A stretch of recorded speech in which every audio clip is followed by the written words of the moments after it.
Good morning.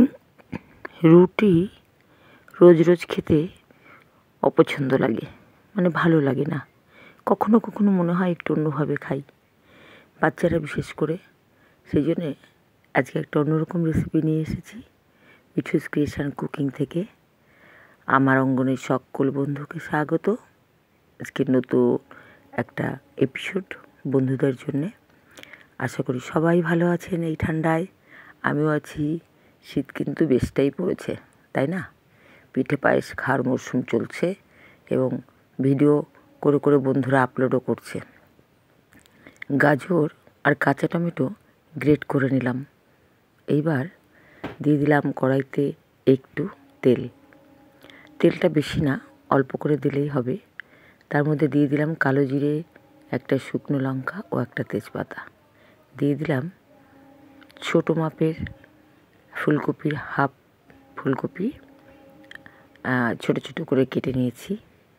দিয়ে তার সঙ্গে একটু আলুও আছে, অল্প করে আলু, এই 200 গ্রাম মতন। 200 গ্রাম পুরো হয়তো হবেও না, একটু কম হবে। নুন হলুদ দিয়ে দিলাম তার মধ্যে। দিয়ে একটু 2-1 বার নেড়েই দিয়ে দিলাম গ্রেট করা গাজরটা গ্রেট করে দিলাম। এবার ভালো করে নেড়ে চেড়ে আমি ভেজে নেব।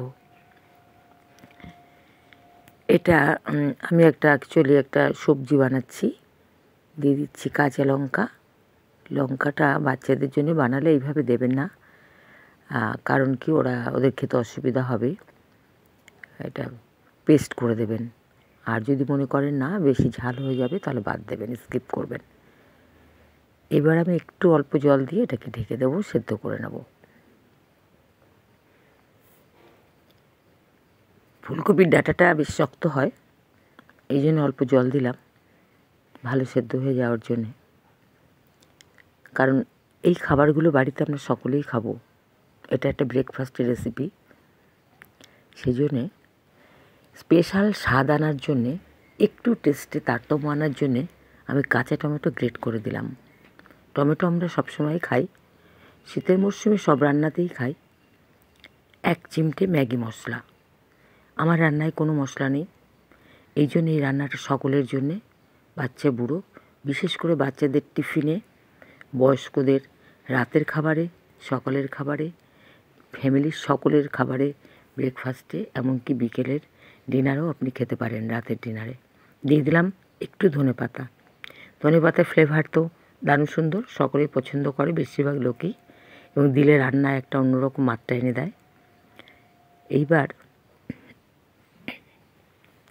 এটাকে আমি জল শুকিয়ে একদম, দেখো যখন জল শুকনো হয়ে তেলটা ছেড়ে দিল তখন আমি এটা নামিয়ে নিলাম।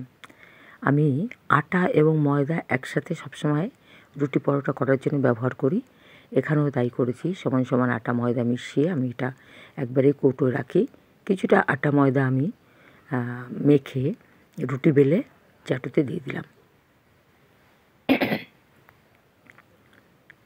আমি এখানে দেখো রিফাইন তেল ইউজ করিনি, এখানে আমি সর্ষের তেল ইউজ করেছি।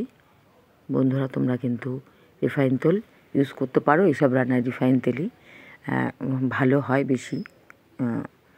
সেক্ষেত্রে তোমরা স্কিপ করবে, সর্ষের তেলটা অবশ্যই রিফাইন করবে। আমার কাছে এই মুহূর্তে ছিল না, কিন্তু বাজারে যাবো আবার আসবো, সেই সময়ের অভাবে আমি এটা ব্যবহার করেছি। যাই হোক, তোমরা রিফাইন তেলেই করবে, খেতে বেশি ভালো হবে। রুটিটা আমি এপিট ওপিট করে নিলাম। এরপর আমি দিয়ে দিচ্ছি এর মধ্যে আমার রান্না করা সবজিটা। ব্যাস রেডি হয়ে গেল। এবার একটু এপিট ওপিট করে ভেজে নেব। তেল একদমই সামান্য আমি ব্যবহার করেছি। সকালের খাবারের নাস্তা কেমন হলো কমেন্ট করে জানাবে। লাইক কমেন্ট শেয়ার করার জন্য অনুরোধ রইল। সাবস্ক্রাইব করবেন বন্ধুরা, বেল আইকনটা অবশ্যই প্রেস করার অনুরোধ রইল।